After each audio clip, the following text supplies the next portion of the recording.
Great, thanks so much. Well, good afternoon, everyone. Welcome to this Friday, February 25th, 2022 agenda and of the Race Equity and Inclusion Working Group of SACOG. Appreciate, as you will see, I am not Chair Rick Jennings, but Chair Jennings has asked me to chair the meeting today. I had an unavoidable conflict and was not able to attend.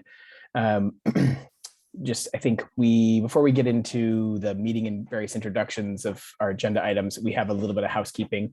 If we could, Madam Clerk, Lynette, if you would please take the roll and also share with us any notes or directions it might have. Thank you. Sure, thank you. Just a reminder that this meeting is available on our website, and instructions for providing public comment, we welcome that from the public, are at the top of our agenda. That's also posted. We would ask that any of the meeting participants, the working group members, please mute your devices if you're not speaking so that we don't have feedback on the meeting. I'll go ahead and take roll. I'll start with our SACOG board members. Director Clark Kretz. Here. Gallardo. Here. Gog. Good afternoon. Guerrero. Absent Middleton. Absent Saragosa. Absent Chenier. Here. Soon. Absent, and as mentioned earlier, Chair Jennings is absent and Vice Chair Frericks. I'm here. Great, and turning to our external members, Avital Barnea. I'm here. Carolyn Coleman. Absent, Elisa Herrera. Present. Chet Hewitt. Absent, Heather Hostler. Absent, Eileen Jacobs. Here. Holly Nickel. Here. Debbie Odo Kent. Here. Christine Tien. Here.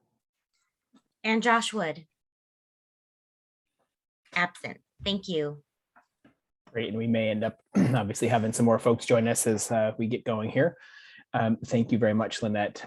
Do we have any public comment for items not listed on today's agenda? There's no public communications. Okay, thank you so much for that. Well, thanks so much again, everyone, for being here today and for supporting SACOG in the work of racial equity and inclusion. We really appreciate your attendance and the work we've all put in thus far. So a couple of things. I think maybe folks think the work is over because we have some exciting news to announce. Obviously, I think the board members know this, and maybe some of the members of the working group do too. But we have the SACOG board at the last board meeting just a week or so ago passed the working group's racial equity statement, which was there were just few little very minor wordsmithing changes, but I'm sure we'll be getting an update about that more explicitly. But it was the board, I think it was nearly unanimous, we'll say. So almost unanimous. It was unanimous, Mr. Chair. Excuse me. At the end of the day, it was. My yes. apologies. It was unanimous. Excuse me. There were a couple of abstentions, but it was unanimous. So for the rest of the board in support. I don't even think there were abstentions with this. I think it was unanimous with hesitation among a couple people. Yeah, exactly. Thank you for that clarification. My apologies. Yes, got it. Well, then hooray, unanimous out of the SACOG board. Which is very exciting. Because I think it marks the end of one phase of our work together and the beginning of the next phase. And I made some of the basically similar comment at the board meeting as well. A lot of hard work has gone into this sort of formulation, but now the real work sort of lies ahead in the next steps. And partly what we're up to today. I think mapping where this working group has been on its journey and to help celebrate where we are today, but also mapping out our work ahead for the next year. And I think that the bulk of the meeting today is about taking an opportunity to start in on that work with a discussion of one of SACOG's first equity leading programs. And so before we move on, we'll just ask if there's anyone have any questions or comments on the rest of the agenda. Trying to scan all boxes. Not seeing or hearing any. Then we will move on to our next item, which is an action item to approve this as a remote meeting. Lynette, would you please present the item? Sure, thank you. Good afternoon. Excuse me, staff are requesting approval of the resolution that's included in the staff report that would allow for this meeting to be held remotely. SACOG board members are familiar with this item, but for our external members, this approval to hold this meeting remotely is required by AB 361, which is legislation that addresses the Brown Act and open meetings being held during this time of the pandemic. So I'm happy to answer any questions if there are any. Move to approve item 2. Thank you, Director Gog. Motion by Director Oh, Gog. I'll second that. Clark Second Kretz. by Clark Kretz. Any further questions, comments, or discussion on this item? Hearing and seeing none, we'll move to a roll call. Great, thank you. Director Clark Kretz, Yes. Gallardo, Yes. Gog, Yes. Guerrero, absent Middleton, absent Saragosa, absent Chenier, Aye. Soon, absent Chair Jennings is absent, Vice Chair Frericks, Aye. external members Avital Barnea, Yes. Carolyn Coleman, absent Elisa Herrera, Yes. Chet Hewitt. Here. And could you indicate your vote on this item, Mr. Hewitt? Thank you. Heather Hostler. Absent Eileen Jacobs, Aye. Holly Nickel, Yes. Debbie Odo Kent, Yes. Christine Tien, Yes. and Josh Wood. Absent. Thank you. Motion carries. Thank you very much. Appreciate that. Director Hewitt, good to see you this afternoon. Thanks so much for joining us. And just for a couple folks who've added in just a few minutes late, Director Jennings is unable to attend today's meeting and had asked me to chair the meeting. So that is why you're hearing from me. Thanks so much again, Lynette. So now on to the next item, our Executive Director of SACOG, James Corliss, is going to lead us through where we've been and where we are going as the Race, Equity, Inclusion Working Group. Thank you, Chair Frericks. And I'm going to be handing this off in part two to Casey Lazan on your staff here, just to give you a little bit of the look ahead. So this is sort of in some ways a standing item for this working group, which is sort of about where we've been, where are we now, where are we going. The top of every agenda, as a reminder, you have the 3 outcomes and objectives that we gave to you when this group was formed, and that is creation of adoption of a racial equity statement. And as Chair Frericks just said, that 1 down, 2 to go. So we'll say a little bit more about that. The second is taking that as really the first step towards the development of a much more detailed and intentional racial equity action plan. And that will be something that, as Casey will tell you about, is going to be quite a focus for the middle and later part of this calendar year with the working group. And then last but not least, how do we embed equity in general and racial equity in particular in our long-range plan? Our long-range plan is just kicking off.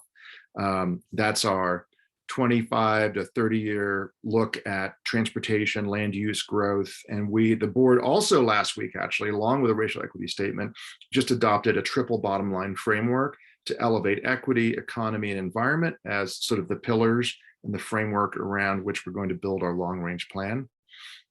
So those are the 3 outcomes, just to remind everybody. The board did adopt that racial equity statement. And then just to draw the connection, the through line today, as Chair Frericks mentioned, we want to do a bit of a deeper dive into one of the ways in which, frankly, we see operationalizing that racial equity statement of change and commitment.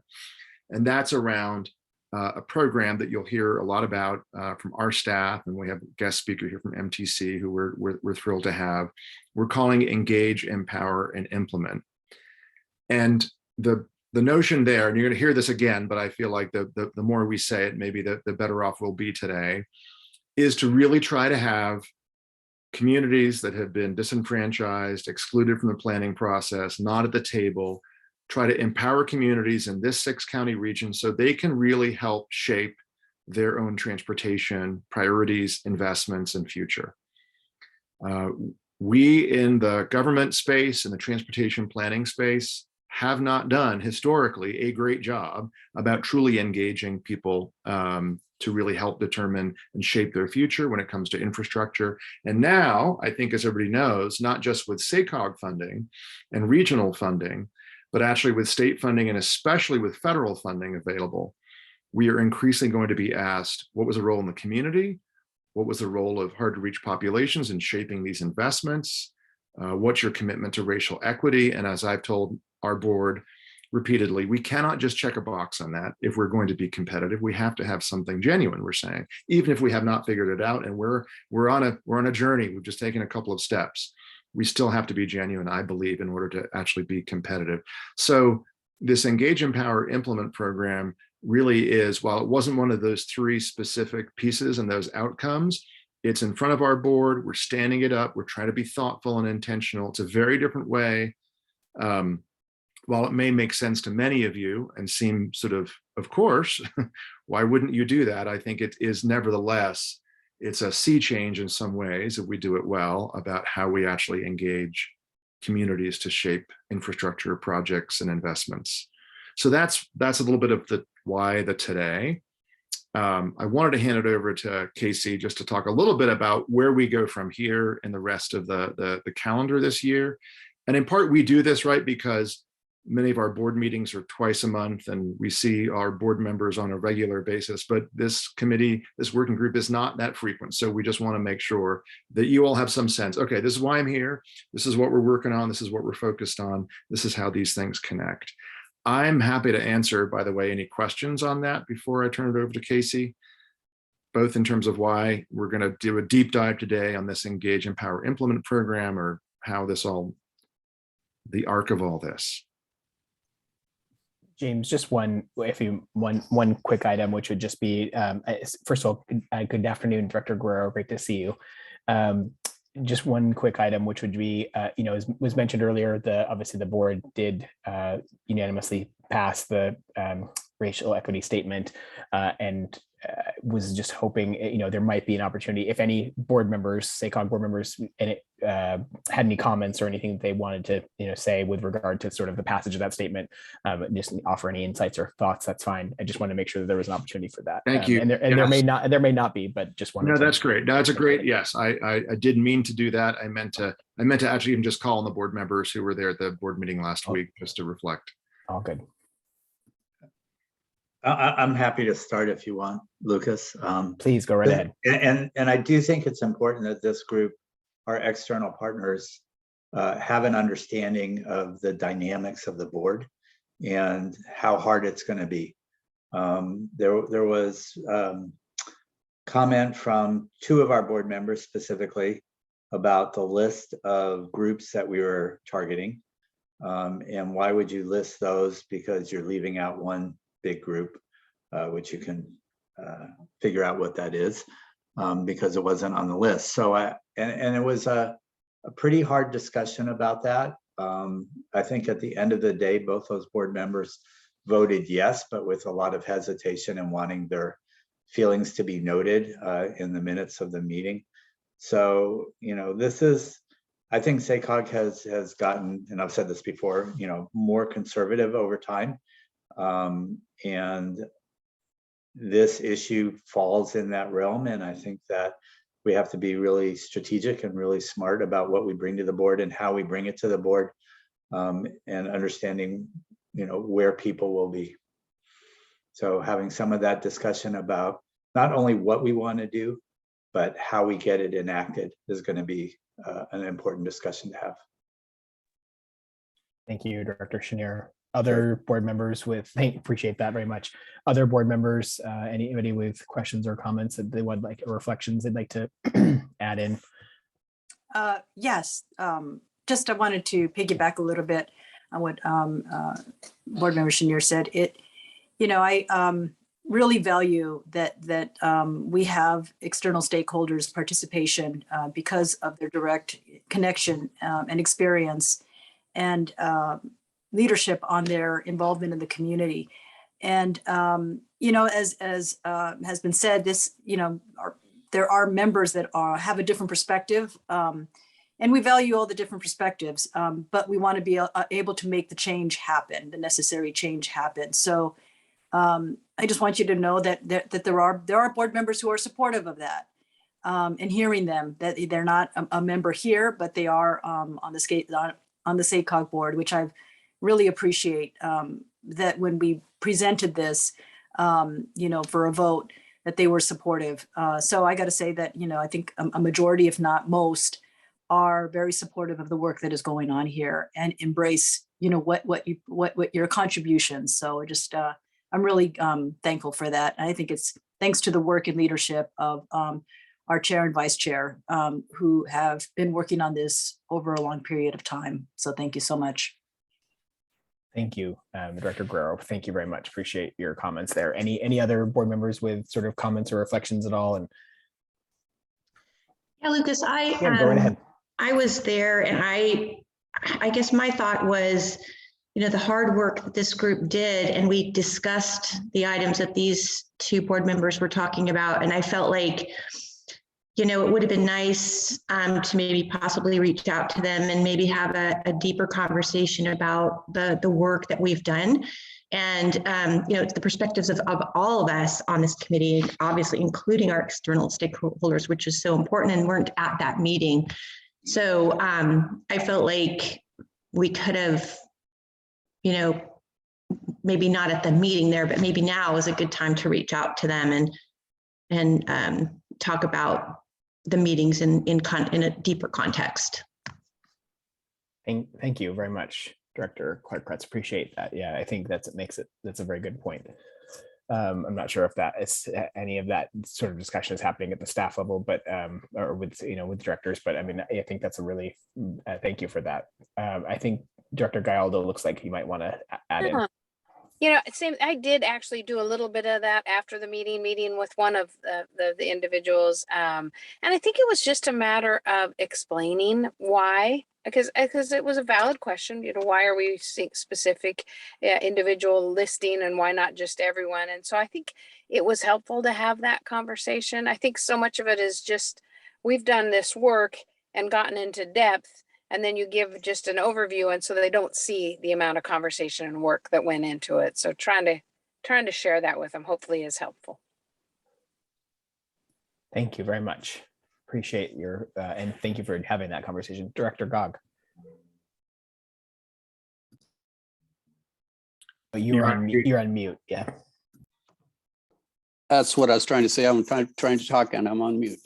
I might be off the focus there a little bit, but it's what we're planning and we're trying to accomplish in several steps. That the issue's been around for years and years. The 60 years I've been in this country, I know the issues that I faced having a turban in my younger days. You didn't understand why people would come by and knock the turban off your head. But you couldn't pick a fight with everybody because that wasn't the purpose to go to school. I was sent to school to get educated and move ahead in life. You know, those issues are still around, but as we talk about these issues, if we can't help everybody, I think we can help some, and hopefully that in the future we can help more people and then understand the equalities that we have here in this country and try to make it a better living experience for everyone. Thank you. Thank you, Director Gog. Appreciate that very much. So I just would, one quick point as well. I think it's worth noting, one of our sort of external partner members of this body, Carolyn Coleman from the League of California Cities, also came and spoke to the board and gave public comments at the SACOG board meeting about the statement, and really just want to thank her again. I know she's not here today with us, but thank her again so much for that participation in the board meeting, and her eloquent statements and to the reasons why the work is important and that the SACOG board should have affirmatively acted on the item. So really appreciate that. If there aren't any additional members that either with questions or comments now, I think James was just about to sort of introduce Casey to give the look ahead in the 2022 schedule. Sure, thanks, Chair Frericks. And I appreciate this kind of debrief, especially for the working group, and thank you for acknowledging Carolyn Coleman who came. The other issue I would just flag from that discussion at the board, and I appreciate Dr. Guerrero saying, there really was, I think, a lot of support for this, even from board members not on this working group. But I do think that this issue has come up here, which is sort of disentangling race from income and sort of disparities by race, ethnicity, and disparities by income and wealth, right? And access to capital and resources. And that I think is going to keep playing out. And I think some of even what we heard, that hesitation from board members a little bit under there, at least for some of them, were is that that those disparities by income, and why not focus on that? Why focus on race, ethnicity? I think we're pretty clear. If we can narrow disparities by race, ethnicity, we also narrow disparities in a whole bunch of other ways, including by income. But I think for some of our rural areas and our outlying counties, this is going to continue to be an issue. And even as we talk through the EEI program as well. So again, I just want to say thank you for this work. I think the work of this working group, just again, to wrap that up, and statement and your deliberation, and the fact you took actually 2 meetings to really chew through this, you challenge us as staff to go back and think about even just some of the wordings, I think really made that a stronger statement. And I was really proud of the board action last week. So just in terms of look ahead, I want to introduce Casey Lazan, our Deputy Executive Director for Planning and Programs here at SACOG, who's been putting a lot of time into this working group and the content and curating the year ahead. So Casey, take it away. Thank you, James. I'm sharing my screen, and someone please let me know that you see a schedule in front of you. Okay, great. Yes. Thank you so much. This is a look ahead. It's the document is in your agenda packets. It is also posted with the agenda on our website. And it feels very important now that you have made it about halfway through your time as this working group to look ahead to this next year, where I think more hard, important work is going to commence.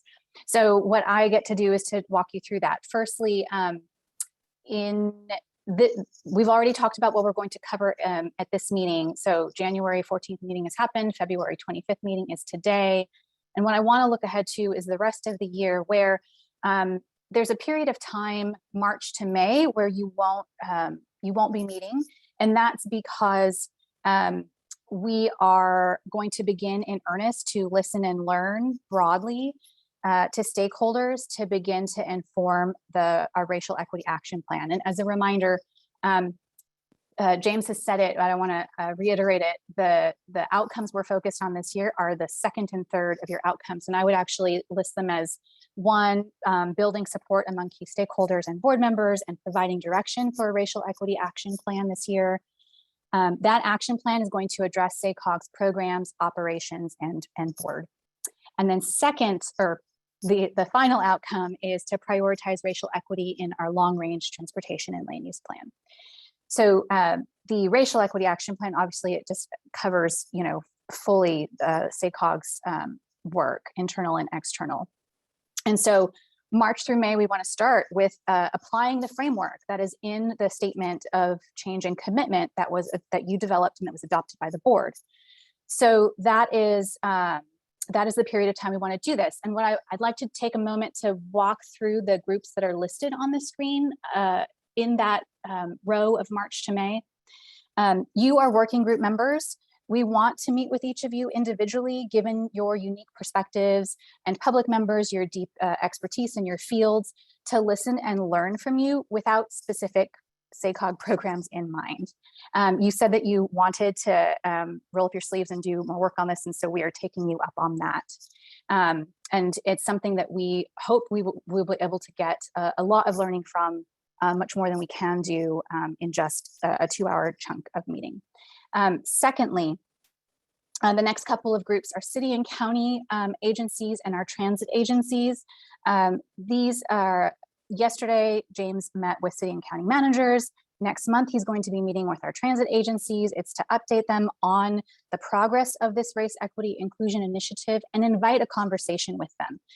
Specifically, what we hope to do is explore how does the people that they serve, their constituents, customers, residents, and especially those who suffer from the negative impacts of structural racism, how does our working relationship as SACOG and their agency affect those people? And how, now that we are trying to advance racial equity, start to talk and with them about how that might change. So we're trying to enter, we're calling this is a conversation because we are really trying to listen and learn and start from there.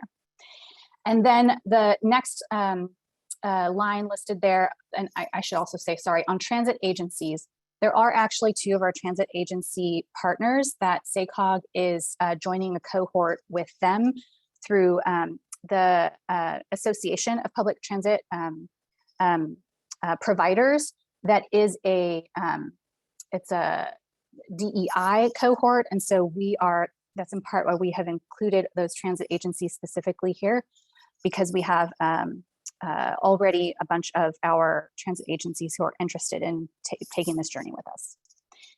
Moving on to tribal governments, SACOG is required under federal law to consult with tribes in our work, but we've not succeeded well at doing that, I think we would say. We want to try to start that conversation without agenda, but with a desire, again, to listen and learn and how we can be a good governmental partner to them. And then the next group, community-based organizations, we want to ask how we can best engage with them, honor their ties to people and communities that SACOG doesn't engage with every day, and work with them to better understand how to shape our programs to be most beneficial to people who are hurt by structural racism. And then finally, staff, SACOG staff, the action plan will address internal operations as well as programs. So it's important that we listen and learn to our staff who carry out those programs every day. So this period of time from March to May, it's not the only listen and learn period. It's rather, it's the beginning. And we're not limited to these groups, but we want to start by trying to reach out to these groups. We are working on identifying what stakeholders we'll be meeting with during this period of time so we can start those conversations. And we want to start early with open conversations to inform that action plan. So that was a long explanation for that period of time because there's a lot of work that will happen there.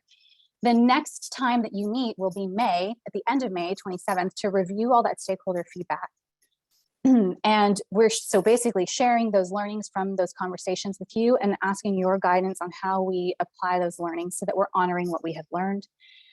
We'll also be asking your guidance on our engagement strategy for our long range plan. This is addressing, again, that third outcome that you are working towards this year. And then and that listed here is called the blueprint update because that long range plan has been named the blueprint. In July, you'll see a first draft of a racial equity action plan to review and give feedback on. In September, we hope to bring a final draft that incorporates that feedback to forward onto the board's policy and innovation committee. And then November is slated as a wrap up and evaluation of the 2 years of work that this working group has done, including recommendations to the board for what should be done next with the board's race equity inclusion initiative. And with that, I will stop and welcome your questions and comments, and I will stop sharing screen as well. Thank you, Casey. Appreciate that. Are there questions or comments on where we're headed this year from any member of the committee looking for hands or just speak up? Director Chenier, yes. Yeah, thanks. So Casey, thank you. I think that it's great the way you've laid it out. The only thing that I would suggest we think about too, as we think about, and my head works mostly in matrices, but time is important. And I think relatively quick wins are important as well. You know, I think when we did the planning grants across the jurisdictions, it wasn't the heaviest lift that we've had. but it was the right thing to do. I think thinking about a couple of more things that we could move with the board's approval out of what we're talking about overall will be helpful. I don't want to go a year and then say, okay, now we have a final report going to the board. I think there's things that we can do along the way, which would be important to build momentum. Thank you. I appreciate that. And that also makes, I think, staff feel good, because that's the last item on your agenda today is in fact one of those where we really want to take this opportunity to bring forth a program that's influenced by this. Yes, thanks so much, Director Chenier. Director Herrera. Thank you. I just want to make sure that our organization is prepared to bring this feedback to you. And I don't know how many organizations you're looking at, if you're doing it, ethnic groups, and if so, if you're clustering us together or how that might look. But I just want to be prepared and give the adequate time necessary to give the feedback needed. So I don't know what your schedule is on that, if it's in the month of March or what you're thinking, but the sooner the better, of course. Yes, Thank you. yes. Thank you. Thank you for that question.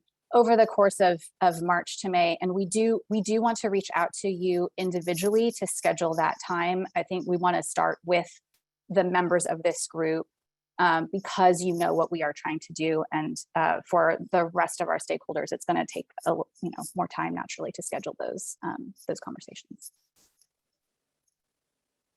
Great, thank you very much for that question and response. Casey, any other questions or comments, particularly as in terms of the sort of timeline and items that Casey outlined in terms of next steps?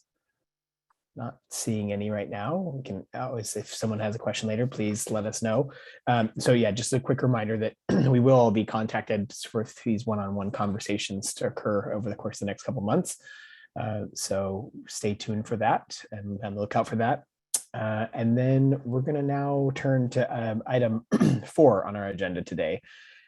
So what does it mean for SACOG to operationalize the commitments in its racial equity statement, engage, empower, and implement? And for this item, it's going to be led by Rosie Ramos. And it's, this is really not a broad conversation about agency-wide equity action plan, but it is an important opportunity for sort of a first run at figuring out how SACOG can operationalize the commitments in its racial equity statement. And I think, we're going to be hearing from staff about a program, one of the many programs that SACOG runs. And, but I think this program is unique because it's the first one that SACOG has really undertaken that's focused entirely on equity.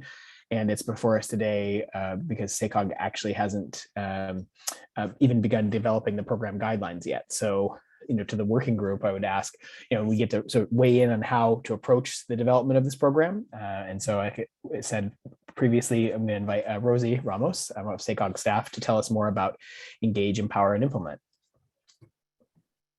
Thank you. Yes, let me just share my screen. And confirming that you're only seeing, or that you're able to see the PowerPoint in the presentation? Yes, okay. Yes, we can. Thank you. Okay. Okay, thank you so much for that tee up. I think that it's everything that Casey and James and Director Ferrick that you just mentioned. Yes, EEI is going to hopefully take a lot of the learnings that we are gaining from this program and operationalize that. So just good afternoon, everyone. I'm Rosie Ramos, and today I'm here to introduce our newest funding program, Engage, Empower, Implement, or EEI for short, another acronym for you. And so again, what James and Casey just mentioned about our agency-wide initiatives, I think it's really important because while EEI did start a while ago, it is a parallel effort to what's happening here in this working group. And I know that they both can learn a lot from each other and help each other be very productive. Especially EEI can significantly gain from this collective here, the knowledge and power that comes from the RER working group, which is why I'm here today to bring you an overview of this program, a look ahead, and share what other agencies like us are doing, and then to ask for your input on some key questions as we begin to shape this program. So before I dive into the details of EEI, I do want to take a step back and frame how we got here. And I know this group is well versed in these conversations now, but I do think it's important to acknowledge some of the key factors. So planning has a history of exclusion, and we have had redlining that explicitly discriminated against home ownership, for people of color. Transportation planning specifically has impacted communities of color as well through freeway developments and the destruction of communities. And more recently, there has been a lack of investment in these communities as well. Zoning continues to perpetuate a lot of the same issues that came from redlining, and advocacy efforts from some groups outweigh the voices of others. And one critical component that I really hope that you take with you is that in general, the efforts around equity within planning have really stagnated in requirements for outreach and engagement. And what I mean by that, it's that requirements around engagement and outreach are focused on sharing information about projects or collecting reactions, but they're not really focused on equitable development of a program or a project. And so with these broader issues within planning coming up in the last couple of years through the social uprising from George Floyd's murder, the COVID-19 pandemic, and everything in between, the board did make a commitment of $3 million in late 2020 to invest in the region's most underserved and systemically oppressed communities, specifically looking at the Black communities, Indigenous communities, Asian, Pacific Islander, Hispanic, and Latinx, and other communities of color, as well as our low-income groups. And so what exactly is EEI? So it's seed funding. It's that $3 million to create a pipeline of equitable, safe, and sustainable projects throughout the Sacramento region that are community-led, starting from the identification of issues and needs to the solution ideation, coming up with those projects and programs that will meet those needs, and then finally a project design that's ready for implementation. And so to dive a little bit into that, with engagement. So we want to create a program that enables our awardees to engage with their communities before any project is defined, to learn what their priorities are and the challenges that they face. This program aims to do engagement first and fund our cities and counties' efforts to plan with communities and not for them. And as I mentioned earlier, engagement happens at the moment. It's happening in later parts of a project's phase when sometimes it's already come up with, maybe that's already even funded, but we want to start with engagement first. And so after engaging with them and understanding their needs, we want to enable communities to create their own projects, to share power when it comes to project designs, so that these projects meet their needs and it's the things that communities actually want. In other words, sharing the design process with communities by bringing in the expertise that planners have, but through the guidance and direction of community. And with the seed funding for our cities and counties, along with community partners, we would do the engagement to understand community needs, empower communities to co-design projects in a process that shares power. And then we're able to create a pipeline of projects that are rooted in community with equity at their core. And these projects would then be ready to receive implementation funding, whether that be from other SACOG funding sources, state or federal government programs. As James mentioned earlier, we want to be competitive, and this is one way to do that, or beyond. And so to summarize what I just mentioned, we have the $3 million for our cities and counties to use for engaging the most disinvested communities. We want to understand their needs, understand their challenges, and empower them to co-design projects and programs with the planner experts, and then have projects that are ready for implementation by additional funds or external funds.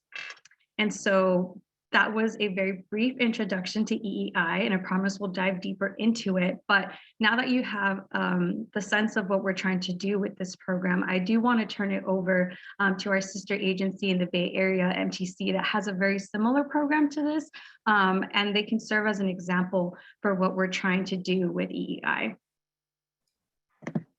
Right. So I want to, oh, sorry. Oh no, please finish up. I was just going to introduce you and all the great work that you've done. So this is Raleigh Mccoy from MTC, who manages the community-based transportation plans that have brought local residents, community organizations, and transportation agencies together to improve mobility options their equity priority communities. EI has a lot of similarities to this program in different ways, and I'm happy to have you join us today and talk a little bit more about the program, the lessons learned, and where you hope to make to continue to make improvements. So I'll stop sharing now and hand it over to you. Thank you for being here.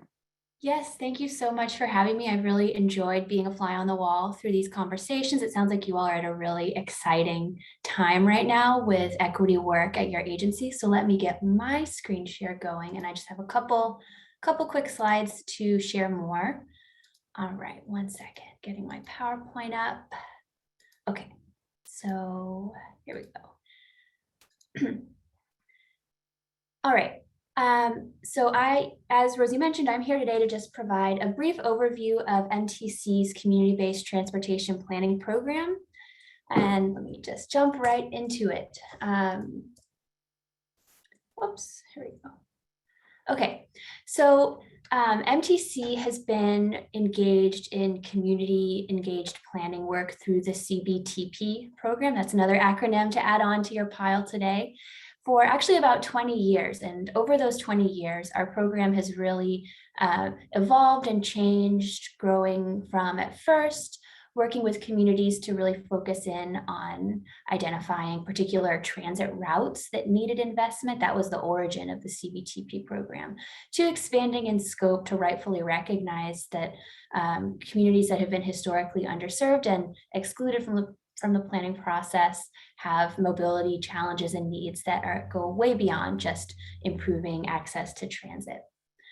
So to provide a little bit of an overview of our CBTP program, the goal here is to work through our county transportation agencies with communities that are identified as having been historically marginalized and underserved throughout the planning process, to produce community transportation plans that can identify the needs that systemic oppression has generated, and then also prioritize solutions. These plans are really geographically focused, focusing in at the neighborhood level, and they use our equity priority community framework as the framework for identifying which neighborhoods should be prioritized for this type of work. And through the equity priority community framework, we look at a large number of census data points, such as share of the population that is low income or has a disability or are people of color, around 8 different factors to identify, using that quantitative data, where the focus areas should be. MTC's role as the regional planning agency in this is to, one, provide the funding to do this work, and then also to establish guidelines that govern the planning process. But we really do leverage the more localized knowledge of our county transportation agencies, cities, and community-based organizations. And as I mentioned, this program is about 20 years old, but it's an area of renewed focus for MTC and ABAG, our sister regional planning agency that we have a combined staff with, given that a few years ago, we established an equity platform to govern all of our work that has 4 pillars, and this has connections with each of them, whether it's listening and learning, like we've talked about earlier today, a best practice, funding, delivering, and then also reflecting and learning more. So this program has a lot of positive potential for advancing equity in our region. All right. Oops. Okay. And I wanted to really make the program real for you all today by doing a deep dive into one project. It's a planning project that was funded using our community-based transportation planning programs planning dollars. And it took place over 2019 and 2020 in the city of Vallejo, which is the largest city in Solano County, which abuts the SACOG region.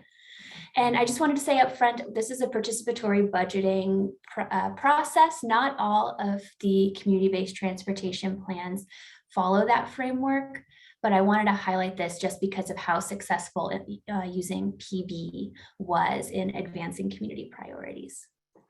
So to give a little bit of background on this program, as I mentioned, it took place over just over a year from May 2019 to April 2020. It was a participatory budgeting process. And for those that aren't familiar, PB is this democratic process, basically a methodology of planning and funding where community members are able to exercise direct control over a portion of a city's budget by identifying how they want that funding to be spent.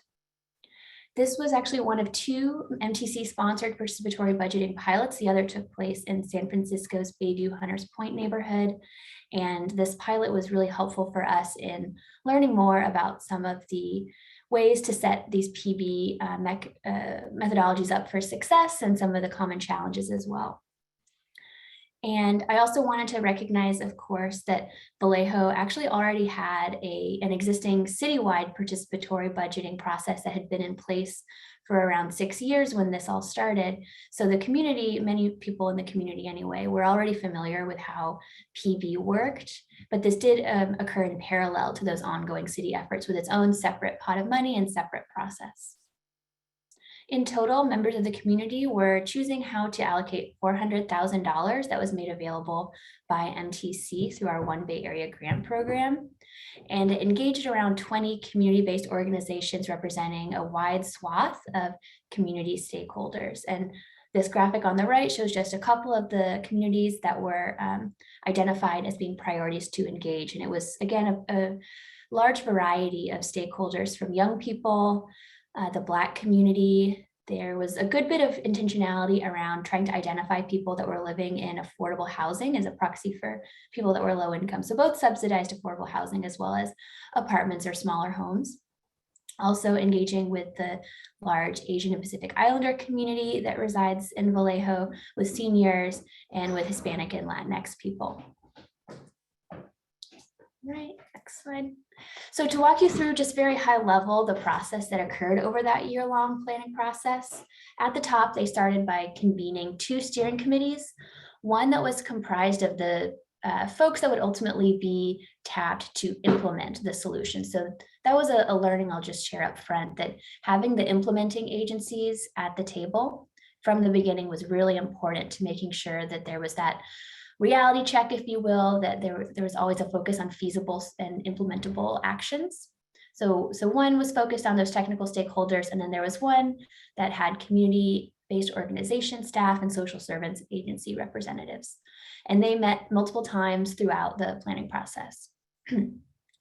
Next, they started by just collecting information from community members on their transportation needs via a variety of different formats. Again, this was in 2019, so pre-COVID times, but they used mail, social media, and worked with their community advisory committee to have those people be conduits to local residents to get the word out.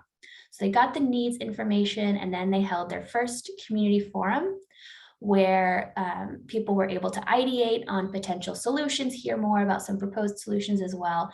And they got a lot of great feedback on the types of projects that might be appropriate for meeting the needs that they had heard about through that survey. And this community forum was also complemented by smaller group discussions on neighborhood level, so broken up around different parts of the city of Vallejo, understanding more about more localized needs. That was a component as well. So then the planning staff, the implementing staff took that information, digested it, came back, held a second forum. Again, this is 2019. So they had an in-person component, and then there's also asynchronous online engagement that had the same types of questions. And in those meetings, residents were presented with that faux budget and were assigning it. It was kind of a science fair setup, as you can see in this image on the bottom right of the slide, where there were the trifolds with different types of projects, and participants could put their Vallejo dollars toward different projects to express support for various types of investments. Then the steering committees, both the technical and the community, reviewed those prioritized participatory budgeting project lists that they had received and just confirmed that the funding that they had on hand was eligible to go toward those projects, and also that they were feasible. So it wasn't it wasn't 100% community directed. There had to be that sense check, but luckily there was a great deal of alignment already between what the community was providing and what the implementers were able to deliver, which was a lucky thing, because that cannot always be the case depending on strings that can be attached to the money that's available at a given time. So then once that list of projects was solidified through the committees, the Solano County Transportation Agency Board approved the funding and work was able to begin on implementation in 2020. So over the course of a year to go from the beginning of the planning process to starting implementation, that's a relatively quick process, as you all are aware, but having those dollars already lined up and going into the process knowing that there was going to be that money on the other side was really helpful in allowing some processes to kind of occur simultaneously in a streamlined way. And then to share a little bit about what came out of the planning process, I have a table here. So as we mentioned, there were $400,000 available for implementation, and the community identified several transit small capital improvement projects. These, you're probably familiar with these types of issues where there's lighting issues that are creating safety concerns. There's a need for shelters and bus benches to improve the user experience and the like. And we all know that this infrastructure is not up to par, and the investments are actually not all that expensive or difficult to implement. It's just a question of raising those priorities up and matching them with funding. So around half of the 400K went toward those capital improvements for transit, and that was implemented by Soul Trans, which is the transit agency serving the Vallejo area and beyond. And then a little bit less than half went toward several streetscape improvements that were implemented by the city of Vallejo. And then excuse the kind of poor resolution on those photos, but the shelters and landscaping and the sidewalks and crosswalks, those are actually screenshots from Google Maps because those projects have been fully implemented already, which is a big win. So it's really wonderful to see. And I know the lighting improvements and some of those other improvements are also underway as well. And Solano County are confident that they'll be able to deliver on all of the recommendations that arose from this planning process. So that's really wonderful to see. And then just to wrap up with a few lessons learned from the process, and then I'm happy to take any questions, and Rosie and I can take questions simultaneously. So as I mentioned up front, we all understand that sometimes there are strings attached to certain pots of money. And we heard from our planning partners at the city level that it was really important to set expectations up front about what you can do and what you can't do. So for example, the funds that were available wouldn't really be a good match for increasing bus frequencies because they're one-time funds versus these ongoing operating costs. So setting that expectation up front was found to be really positive in terms of creating community trust or not losing it. So that was one takeaway. Another thing we heard, and I know this really is a global takeaway that's applying to much more than just this program, is that community groups today are stretched really thin dealing with COVID response, with the housing affordability crisis. So it can be really challenging to find community groups that have capacity to take on this additional project as much as they might be interested. And we also heard that while compensating community groups is great and it's a best practice that should be implemented at all times, it's important for us as agency staff to realize that just because you have some funding to compensate a CBO doesn't mean they're going to have the capacity. And working with with enough schedule kind of flexibility to work on their schedule, that was something that we found to be really important as well, to set yourself up with reasonable expectations. The participatory budgeting example that we talked about earlier is a really great example of how to do things well and deliver on things in a reasonable or even expedited timeline. And we learned just how much the reverse of that, delaying or failing to implement after engaging or coming into communities multiple times to ask about needs and priorities without ever delivering, that rightfully can create a real mismatch in terms of trust, and it can really fatigue community groups. So that's definitely something to avoid as well. And trying to think through how you're going to implement upfront is really helpful to avoiding that outcome.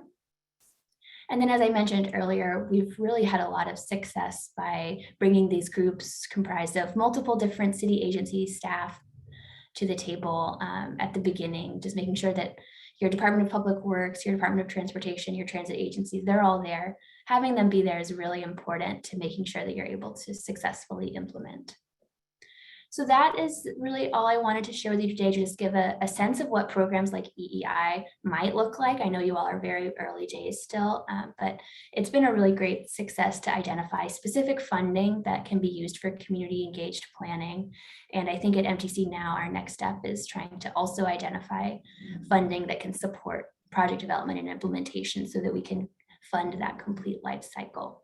But yeah, I will stop sharing my screen and happy to turn it over to the group for questions. Thank you so much, Raleigh. Really appreciate that presentation and the overview of what MTC is doing. I personally was aware, I am aware of the participatory budgeting exercises that have been happening in Vallejo, but I didn't realize that MTC was also participating and sort of doing it as well. That's fantastic. So thank you. Quickly just checking in with folks looking across the screen. So Christine, I see, had a hand up, and if there are others with questions for Raleigh, and then we'll also sort of turn it back over to Rosie at a certain point here, but want to make sure we have time for questions for folks. Christine, please go right ahead. Yeah, Raleigh, this is great presentation. I was wondering if I could email you separately. I looked it up already, but yeah, I'd just love to get to know like which groups you were engaging with in Alameda County and Contra Costa in particular. Yes, happy to do that. Okay, cool. Great, and thank you for that, Christine. Additional questions or comments at all? I do. Go ahead. Thank you. Yeah. In terms of communication, you had a lot of participants from the community, and how did you keep them engaged throughout the process, and then also show them at the end the actual projects that were, shown? Did you have a certain type of plan in place? Yes, that's a great question and really important. So I will say that our colleagues at the Solano Transportation Agency and City of Vallejo were doing a lot of that day-to-day work, but I know that they had the regular meetings of the community council, and those representatives were kind of reporting back through their channels. And also in terms of publicizing on those successes, I know I don't know, it's kind of cheesy maybe, but I feel like Solano County's use of social media and Facebook has actually been really positive in showing pictures when these projects are going online. And I just love that kind of informal, asynchronous reporting out. And I think that's actually been a great success. So I think it's really important. You highlight a really important point about making sure that we're circling back, if you will, and reporting out on what's been done. And social media is just one example of a way that we can do that. Thanks, Raleigh. You have a great presentation. Thank you. Thank you, Director Clark-Kretz. Director Odo-Kent, please go right ahead. Yeah, thank you for the presentation. Was really excited to kind of hear the integration of participatory budgeting as a strategy and an approach to further resident and community engagement, and really kind of put a specific budget amount in the hands of folks, for solution finding and idea collection and, project procurement, and to actually see those things put into place. I think it really speaks loudly to residents, because I think residents and community-based organizations are asked so many times, what are the needs? What are the needs? And then nothing ever happens with those needs. So I'm excited to see this example, because I think many of you know, I know Member Chenier has been really supportive of participatory budgeting launching in the city of Sacramento. Actually, in the next couple of weeks, we've been working through, the council allocated $1 million, and the Measure U committee has been creating the rule book, if you will, and the playbook for how participatory budgeting is going to roll out in the city. But I like this, this leveraging, right, participatory budgeting as an approach to add some additional revenue, right, so that we really can use an existing process, leverage that infrastructure and that approach in service of getting some of the transportation dollars out in a really meaningful way to specific neighborhoods. So thank you. Thank you very much for that. Additional questions or comments at all? I don't know if there are, I'm not seeing any other hands at the moment. I do have a quick question with regard to the MTC's Metropolitan Transportation Plan. So I think, I mean, you mentioned sort of various aspects of funding and sort of the thoughts around sort of additional future funding. I mean, this is something that is actually sort of funded through the MTP, if the Metro, the Bay Area's Metropolitan Transportation Plan. Is that correct? Or I thought that to be the case, and I'm just curious a little bit more background and detail about that would be really helpful. Thank you. Yes, definitely. So in our, we just adopted our most recent MTP in 2021, and we set aside quite a large chunk of money. We actually don't have it in hand yet, but envisioning and really prioritizing programs like this over the next 30 years. So it's definitely a part of our long range vision for how we want to allocate a sizable portion of our region's funding. And then I also will just point back to our One Bay Area grant program, which is this funding that is for near-term investments that really support that coordinated transportation and land use planning that we're doing through our MTP and our SCS.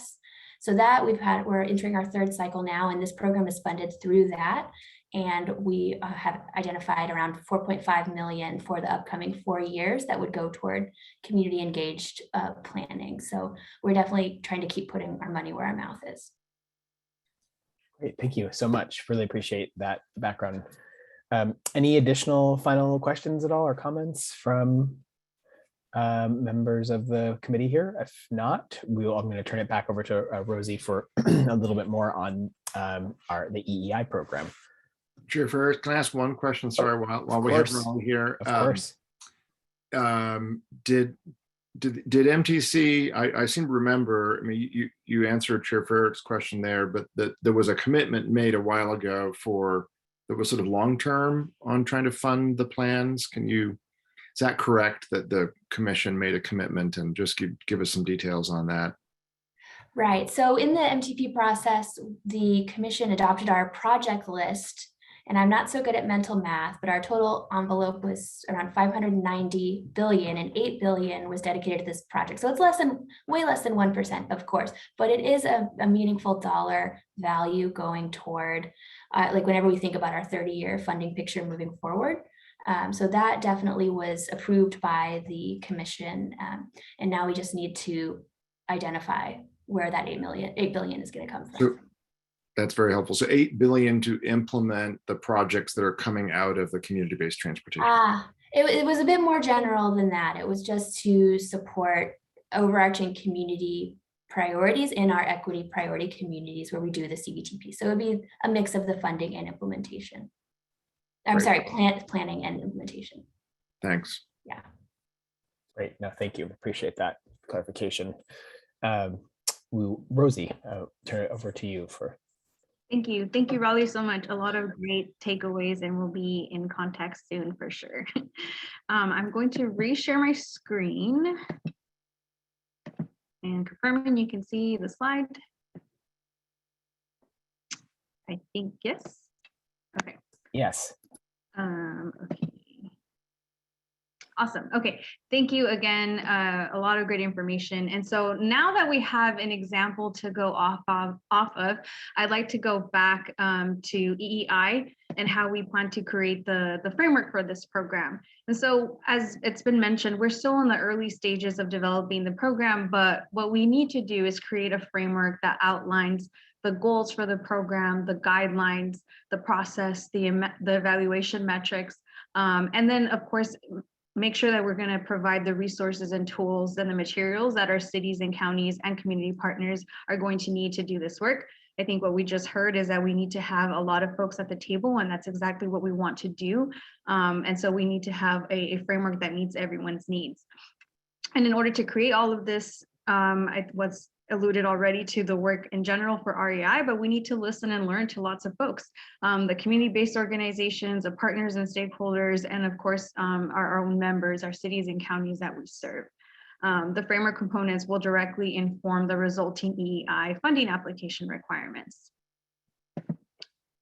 And so one important piece for EI will be to bring on consultants to help us because we don't have all of the answers, and we will bring on a consultant for technical expertise in regards to equity and equitable planning. But most importantly, we will also bring on a CBO partner, a community-based organization partner that will lead the grass tops efforts. And I do say grass tops because as a regional entity, we can't go into all of our communities at the grassroots level and engage with them directly. So we are engaging at the next level up with the CBOs that they trust and go to.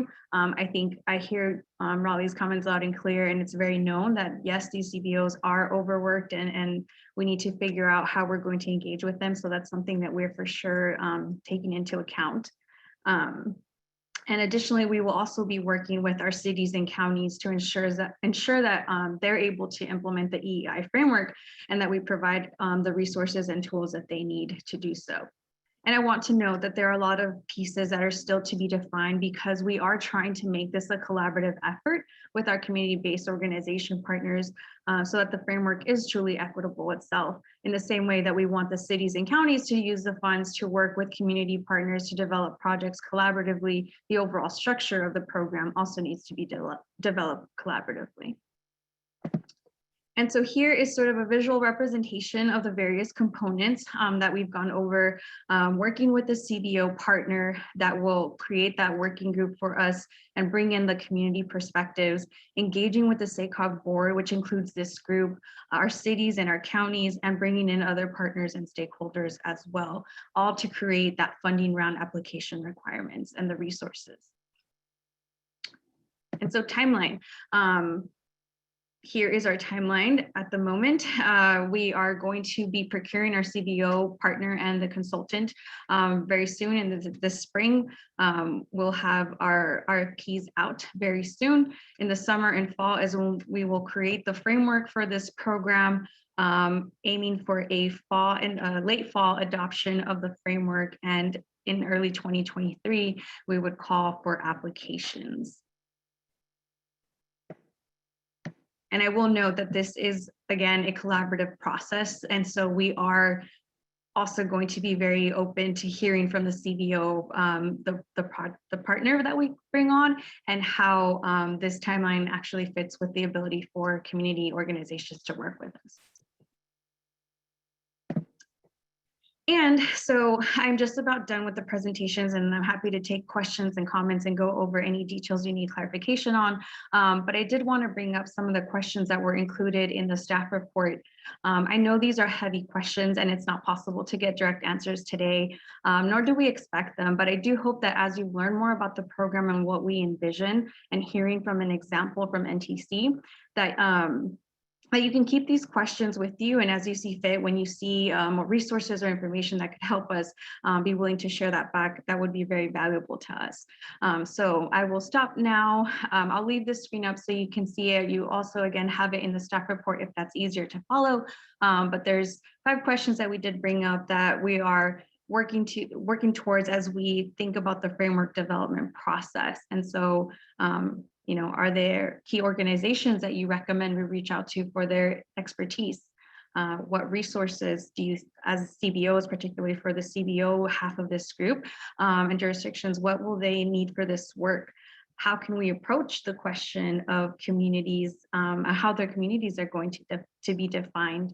Recommendations on approaches that we should take to them so we can ensure that we are making good on the commitment that we have to listen and learn. And just also leveraging the relationships and the listening and learning opportunities that we have here into the broader REI working group efforts across the agency. So again, heavy questions, I know, but you know, happy to hear and connect with you later as well if that's more beneficial. But thank you. Happy to take questions, comments. Thank you very much, Rosie, for that additional explanation, and then also just seeking now input and questions from members of the committee on this batch of 5 questions that again are here on the screen, of course, but also yes on the agenda and in the packet. Anybody with thoughts, questions, comments, or Christine, please go right ahead. Yeah, I was wondering if participatory budgeting is a possibility, especially since it was, you know, previewed in the last presentation. Yes, I would say 100%. I think everything is a possibility at the moment. As we structure, the framework isn't going to necessarily, or we'll have conversations with the CBOs, but at the moment, we don't anticipate that the framework would prescribe, the way that a project is defined when it comes out. We want to leave that very open, or as open as we can, so that the communities and the cities and the counties work together to identify the solution. And if PB is a way that an issue or challenge can be met, then I would say that would be a great thing. Great, thank you very much. I think it's a great question. There's a number of us that have been interested in this particular issue and for a long time in some of our jurisdictions throughout the region. So appreciate that, and I think taking a look at it from a similar way that MTC employs it in the Bay Area could be pretty useful. Additional comments or questions from folks on the committee with regard to these 5 items? Not seeing too many at the moment. I don't know if also just Lynette, just check in and see if there's any. I'm not seeing any hands necessarily in the public comment side of things. I just wanted to check there too. Right, no hands there.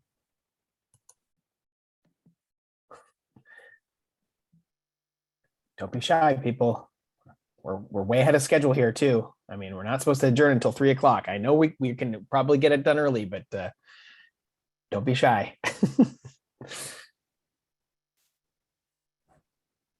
Okay, well, I'm not seeing too many questions out there or additional comments at the moment. I don't know if there are additional items from staff on this, James or Casey or Rosie, if you have anything. I do not. I think, like I mentioned, again, the questions here are a lot. And so I know that, we can't answer all of them. But if you have any thoughts later on, please share that. We want to engage this conversation with you all. I think there's a lot of resources here, and in particular to the CBO representatives, I think we will be following up, hopefully with Casey. She mentioned there'll be some one-on-one engagement. We could potentially bring in some EEI information or questions to you all, but we want to make sure that we're not having any major red flags. And so if you have a sense that there's any out there, please let us know. Again, this is going to be built out collaboratively. We are in the early stages. And so any and all comments in the future are welcome. Thank you. Thanks, Rosie. And Director Herrera, please go right ahead. So I stepped away from my desk, so I might have missed something. But when we talk about the key organizations, it depends, right? It depends on what county you're talking about, because I could give you a list of 15 organizations that have the trust of the Latino population, but are you going to contact every single one of them, or are we prioritizing based on some of the transportation or other projects that we have identified are needed first and focus on those? How will we know where you're wanting us to focus on when it comes to CBOs, for instance? That's an excellent question. And I think in terms of like the county question that you mentioned, this is going to be a 6 county effort as we collect this information for the framework itself. And so we do want to have geographic representation, but we are going to be prioritizing the communities that we mentioned, including the Hispanic and Latinx community, the Black community, Indigenous folks as well, and all the other groups that we've identified. So there will be a racial lens to it. I think that we're going to have to see capacity is going to be one thing as well. And so at the moment, I think it would be helpful to have really as many organizations that you think would be really good for this, so that we can start at least making contact with them. And if not, bringing them into the working group to still have these relationships starting to build up, because afterwards there's going to be the implementation branch as well to EEI in the future. And so I think quantity will be helpful for us now with knowing that these are trusted entities, and then we would have conversations with them to see if they have capacity. Thank you. Thanks very much, Rosie. And thanks so much for that question. I think it's really important, especially since there is such a wide array of sort of differences in, individuality throughout the entire 6-county region. So thank you. I do have a quick question, I think, as well, though. Just, I mean, it's less, I think, more about the working group input, but more maybe it's a sort of a next step issue. But sort of how could SACOG, have transportation funds available to implement some of the priorities that might come out of the EEI process? I think that would be, curious if sort of staff has been thinking about that at all as well. Yes, I think that's an excellent question. And so the $3 million is the planning side of it. It's the work to identify. The next piece is to identify the funds to actually get us to implementation. And I would turn to James and Casey to elaborate potentially there, but that is something we're thinking about, and very much to Director Odo Kent's comment about engaging without having the implementation side of it can be really challenging. And so we want to definitely not be that case, right? We want to make sure that the engagement that we're doing can be backed up with tangible, implementable work. And so that's a key thing for, I think, this working group to hopefully advocate for at our board level. And so for us to really begin to find the rest of the other half of this program for the implementation side. Yeah, Chair Ferks, I'll add in there too. I think, and I don't know if actually Raleigh from MTC is still available to weigh in on this, because I'd be curious the learnings that have happened through their community-based transportation planning program that she presented to you. You got to do participatory budgeting with something, right? I think that's the point, because you don't want to do it and then not have the money there at the end of that. And this, by the way, was another key learning that for the board members at SACOG here, I think that we gathered through the Civic Lab program. So we've had 2 iterations of Civic Lab, which is kind of a government accelerator for our public stakeholders. And the one Civic Lab program, we actually had transportation dollars at the end of it, and we got projects and pilot projects and stuff was moving. And the other one, we didn't have implementation funds, and we really struggled, to be honest. So I think it's a great point. And I do think, and by the way, just for our board members and all of you, as Rosie will probably say this, so I hope I'm not stealing your thunder, but this is going to come to the board in March, right? So the full board, committees, and then actually your board workshop in March, we'll do another deep dive with the full SACOG board, because it is an important question, right? It's not just how do we stand this program up, how do we actually do some good community engagement, work with our partners and CBOs, but how do we also have some money at the end of that engagement so that people don't sort of feel like, wow, what was all that for, So I think that's a key component of it. I don't have the answer. What I'm saying is I think we're going to be engaging in that discussion as we think about our funding round. And Raleigh, I don't know if you have any thoughts to put you on the spot from the Bay Area. No, I mean, I think that the examples you shared where processes that had funding at the end and didn't have funding at the end had different outcomes. That is intuitive. It makes total sense. I think one thing, and we are just starting to think about this, so we don't have answers yet on the effectiveness, but something that we have heard is that a place where MPOs can really leverage dollars effectively is to support project development activities to get those ideas to shovel-ready status that enables them to compete at the state level, at the federal level. So we haven't really implemented that yet. That's something we're exploring over the next couple of years as a way to advance our CBTP recommendations in particular. And I can come back in a couple of years and let you know if that worked out or not. But that's just a thought that I'd add. Thank you. Appreciate that, both responses there from SACOG staff and just sort of the additional info from Raleigh. Really appreciate that. Additional questions or comments at all on this item on the 5 questions that we have here? I think we've had a good discussion already, but just and raised good topics raised. We just want to give it one last opportunity. Not seeing any. Okay, great. Well, so I think at this point, then, if I'm not mistaken, we're getting closing in here on the final item, just getting ready to adjourn the meeting. A couple of quick points. I think firstly, just, there's a key list of next meeting dates appended to the agenda. And so next meeting for this body is May 27th. So stay tuned for that. You've heard there's going to be probably have some report back from how these discussions go in the policy committees at SACOG as well as at the board level in the month ahead. And I really appreciate everyone participation up throughout the process, of course, but today, this meeting, thank you so much to MTC. Raleigh, thank you so much for joining us and presenting today. Really appreciate that. And just thank you all to you for your dedication to this effort. Most appreciated. With that, I think we're about ready to adjourn, but I'll just give it up to staff one more time for any other final items that I may have missed. I think we're good, Chair Ferricks. Okay. Well, unless there are any other comments or questions, we will stand adjourned until May 27th. Thanks so much, everyone. Have a great weekend. Hi, everybody. I know. Thank you.